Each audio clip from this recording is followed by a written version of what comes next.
If you could only pick one thing that is considered to be the main focus of the BRICS countries, what would you say it is? My answer is that they would want to create their own lane within the global economy by relying less on the Western systems, specifically the United States. The main way they can do that is by using less dollars in their everyday transactions, otherwise known as de-dollarization. So in this video, I thought it'd be interesting to take a look at each of the BRICS countries individually and see how big of an impact that country has on BRICS' goal of reducing the reliance on the dollar, not only today, but looking ahead into the future. The way I'll be doing that is with a fun trend on YouTube known as a tier list. I'll be slotting these countries on this list where S would mean the country has the greatest impact on reducing dollars, while F means almost no impact. And the letters in between are self-explanatory. But first, let's back up slightly and add a little more context into what BRICS is and why they are so motivated to create a multipolar world. BRICS actually started as BRIC in 2009 when the countries of Brazil, Russia, India, and China held their first official BRICS summit. Their focus during and after that meeting was to improve the global economic system for other emerging countries, reform financial institutions, and strive for a new world reserve currency, a title that has been held by the dollar for decades. In 2010, the group decided to add an African representative, with South Africa joining the bloc. And then for the next decade plus, many rumors existed about other countries wanting to join the bloc as they felt aligned with BRICS' future objectives. And while the BRICS countries created more bilateral agreements with these other countries around the world, no new countries were added, that is until recently, when 5 new countries were added to the bloc on January 1st, 2024. Egypt, Ethiopia, Iran, Saudi Arabia, and the United Arab Emirates. So yeah, we're going to be ranking 10 BRICS countries in this video. It was very clear that BRICS focused on 2 things during this expansion: having a regional balance within the bloc and global energy production. The additions of Saudi Arabia, Iran, and the United Arab Emirates means that BRICS now has 6 of the top 10 oil producers in the world. This is significant because the dollar has historically been the settlement currency around the world for oil transactions, known as the petrodollar. But now, as BRICS controls more of the global oil production, this advantage that the dollar used to have could be going away, as the focus would be to use local currencies instead. So let's just jump right into it, and probably the fairest way is to go in alphabetical order, so let's start with Brazil. What I didn't tell you earlier was BRICS also wanted to invite Argentina for many reasons, but it would have created a nice regional balance with Brazil. But their new president, Javier Milei, officially rejected the invitation. So it seems likely that Brazil could get another Latin American friend in the next expansion period. As for Brazil's impact on the dollar, I think it would surprise many people to know that they are actually one of the top 10 oil producers in the world, which fits the narrative of BRICS. And when we look at where their oil goes, you can see that in 2021, almost half of their crude oil was sent to China, which means these countries can easily start transacting oil in either the Chinese yuan or Brazilian real, a transaction that used to be done in dollars. Another advantage for Brazil is their inclusion into OPEC starting in 2024, which is the leading organization for petroleum exporting countries. This gives them more say on the global stage when it comes to oil production, oil disbursement, oil reserves, etc. And one final smaller thing that I have to note for Brazil is they have been trying to create a Latin American currency literally for decades. It started in the 80s, and it was brought up a bunch last year, with Argentina being one of the biggest supporters. But again, this could change drastically with Argentina's new leadership. So while it's very challenging just to create a currency out of nowhere, I wanted to include this for Brazil to show as an example of their motivation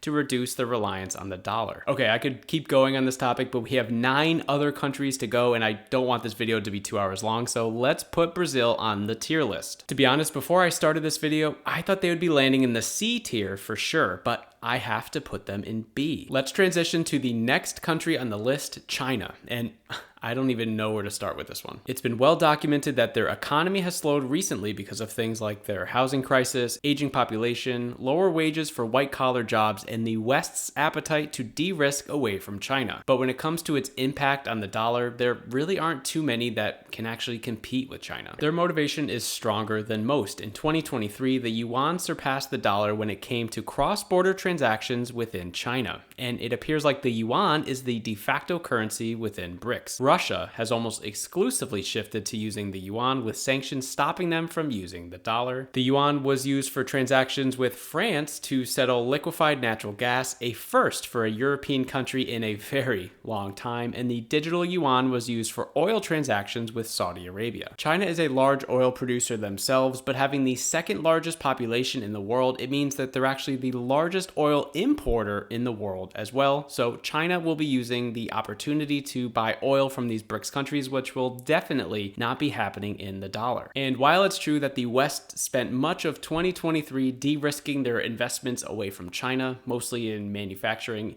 it hasn't really impacted China's exports because they were just able to replace that business with other countries. China is still the world's factory and has a multiple decades head start on its regional friends when it comes to manufacturing. I wish I had more time on this topic, but we have to keep it moving. For me, I think having China in the A tier makes a ton of sense. What about Egypt? They are very interesting because they technically have the largest economy based on GDP in Africa. They are one of the top 5 largest oil producers within Africa, but it's only good enough to be 27th in the world. And they are 3rd in Africa when it comes to natural gas exports, but again, that's only good enough to be 27th in the world. The main attraction that Egypt offers BRICS is its location. They control one of the most important trade routes in the world, the Suez Canal. And with China still being the world's factory, this is the fastest route to go from China to Europe or the United States. If not, shipments would have to go all the way around Africa and back up. With the conflict currently happening in the region, these waters, starting with the Red Sea, have become problematic. And some of the largest shipping companies have decided to avoid this area entirely, causing delays and larger costs as their voyages will now be longer. But as far as how they impact the dollar, there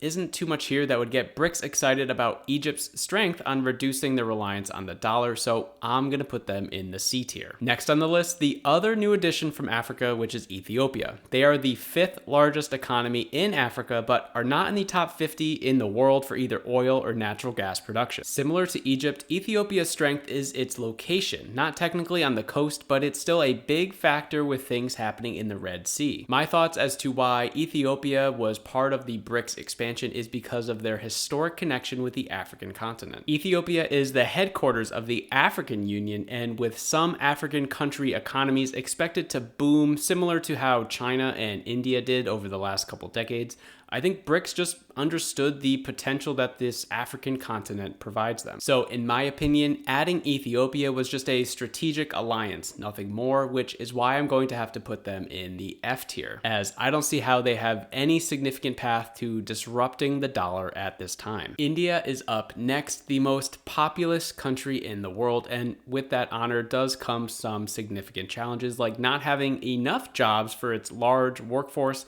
especially higher tech jobs, which young adults would aspire towards. They have a very high poverty rate in some of the most polluted cities in the world, but this video's purpose is to talk about each country's impact on the dollar, so I want to talk about how India is perfectly playing both sides. First and foremost, they would love to have their currency, the rupee, be used in more global transactions, and have even started doing more bilateral trade agreements with other countries in which they would use local currencies in place of the dollar, with their highest profile of these being oil transactions with the United Arab Emirates. And being one of the largest oil importers in the world, I expect trends like this to continue for India. However, the rest of the world, specifically the Western nations, see a lot of economic potential in India, as countries have looked to de-risk their exposure to China, and the fact that China's manufacturing wages are no longer making them the best deal on the market, they see India as a prime destination to move manufacturing to and invest in the country. Like I mentioned, the country is desperate for more jobs, so these investments could help bring up things like the poverty line. Of course, this will not happen overnight, but it's important to understand that we need to talk about these things in 5, 10, 15-year spans. It will be interesting to see how BRICS using all of their local currencies plays out, because obviously China and India don't want to use the other country's currency in place of its own. Russia has made it very clear that they just don't want rupees at all. But let's get India ranked. At the end of the day, for how much influence India could have on other emerging countries and the ginormous potential potential that they seem to have, I'm going to put them at the top of the B tier. Guys, we are halfway through this list and there are still some heavy hitters yet to come. But before we get into those, I wanted to let you know that I make videos about world news impacting the dollar. So if you like these videos about BRICS and the dollar and you want to see more of them, make sure to subscribe to the channel. We transition now from a country that is largely respected in the West to one that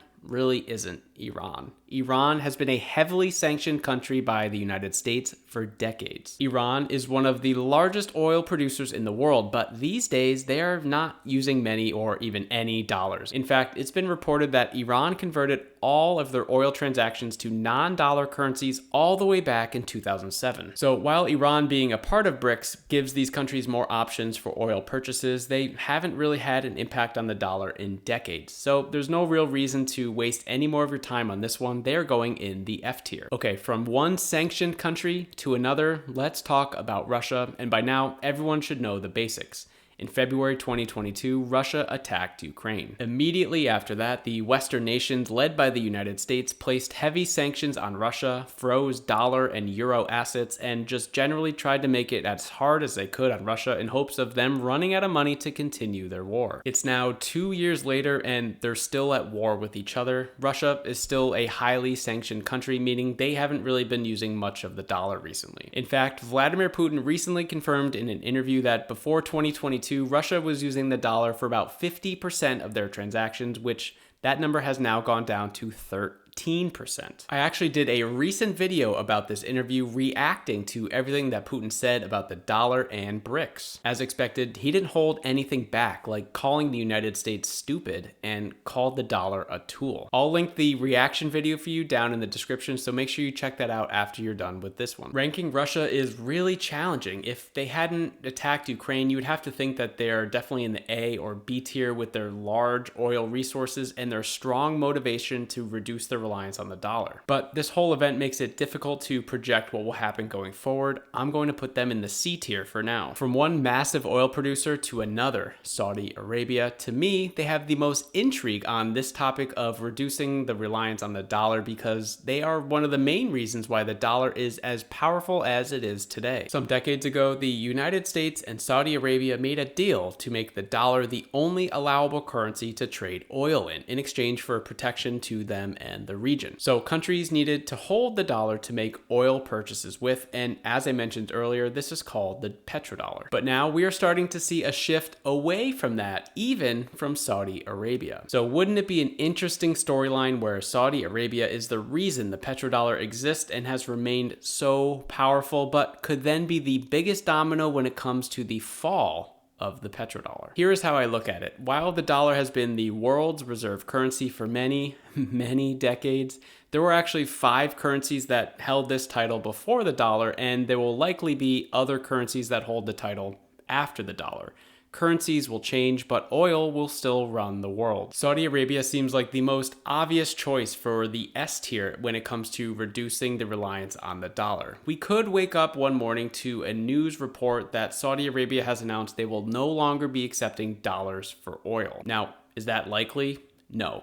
But that kind of power deserves the S tier. Next up is South Africa, and to be honest, they are kind of an underwhelming country when it comes to impacting the dollar whatsoever. Back in 2010, when BRIC turned into BRICS, South Africa was the largest African economy, and BRIC probably took that into consideration, expecting them to continue growing over time. Well, their annual GDP in 2010 was 475 billion, and at the end of 2023, their GDP went down to 405 billion. And were passed by Egypt and Nigeria in terms of economy size. It's an economy that confuses many experts as they struggle significantly with economic inequality. It either seems like people are doing very well or they're doing very poorly. I don't think the United States stays up late thinking about how South Africa is going to disrupt their economy, so for that, I'm going to put them in the bottom of the C tier. Finally, the last country to talk about is the United Arab Emirates, and it's another country known for its oil production, a country that BRICS seems to have an affinity for. The U.A.E. is a top 10 oil producer, but since this is the last country, let's talk about BRICS' location strategy with expansion because I think it's going to really help tie the whole video together. This is pretty crazy. Look where these new 5 BRICS countries are located. Egypt, Ethiopia, Iran, Saudi Arabia, and the United Arab Emirates all in close proximity to each other, controlling these important waters. The UAE is another one of those countries with a potentially strong grip over the petrodollar. They have already agreed to trade oil with India in local currencies, a transaction that used to occur in dollars. The top 5 countries they export their oil to are Japan, India, China, Singapore, and Thailand. 5 countries that can easily trade for oil in local currencies. And Thailand is one of the Asian countries that is being strongly linked to BRICS expansion. Like I said, for Saudi Arabia, oil could be the currency of the next decade. So because of that, I'm gonna put the UAE in the A tier just behind China. Okay, so that's all 10 countries, and here are the final rankings. I feel like this is pretty solid, but of course, let me know which ones you disagree with the most. And if I'm being honest, the country that could have the greatest potential of negatively impacting the dollar wasn't even talked about in this video today. Recently, the United States has been full of self-inflicted wounds and could actually be the demise of their own currency. Find out the new record that they set and how the US debt crisis impacts the rest of the world by watching this video here.